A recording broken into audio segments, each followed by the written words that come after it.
జాగ్రత్తగా గమనించండి.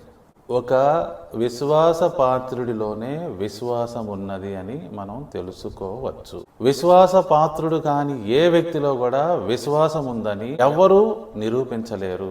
అది కేవలం అబద్ధం. నువ్వు విశ్వాస పాత్రుడుగా ఉండాలి, ఉంటేనే నీకు విశ్వాసం ఉందని చెప్పవచ్చు. ఒక వ్యక్తి విశ్వాస పాత్రుడిగా ఉండాలి అంటే అతను సర్టన్ పీరియడ్ ఆఫ్ టైంలో తన విశ్వసనీయతను నిరూపించుకోవాలి.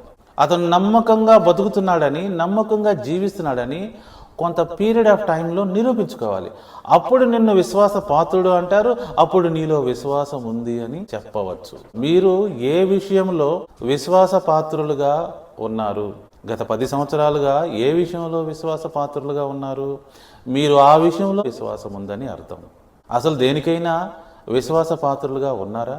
నువ్వు పనిచేసే షాపులో విశ్వాస పాత్రుడుగా ఉన్నావా? నువ్వు పనిచేసే కంపెనీలో విశ్వాస పాత్రుడుగా ఉన్నావా?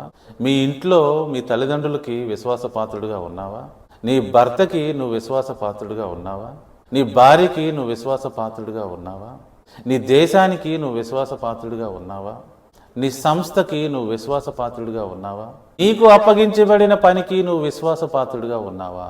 విశ్వాస పాత్రులుగా ఉన్నారా లేదా అనేది ఎవరికి వారే ఇప్పుడు పరిశీలించుకోవాలి. బైబిల్ అడుగుతున్న విశ్వాసము యేసు క్రీస్తు రాజ్యములోకి ప్రవేశించిన వారిలో ఉండాలి. మరి విశ్వాసం ఉండాలంటే అతను విశ్వాస పాత్రుడుగా కొంతకాలం నుంచి జీవిస్తూ ఉండాలి. అప్పుడు నీలో విశ్వాసం ఉందని నమ్మవచ్చు. బైబిల్ ఏం చెప్తుంది? క్రియలు లేని విశ్వాసం మృతం అంటుంది.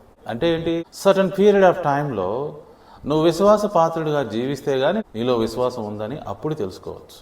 కానీ ఈ రోజున ప్రపంచవ్యాప్తముగా ఏ డెఫినేషన్ ఉంది ఫెయిత్కి? అది చాలా తప్పు డెఫినేషన్.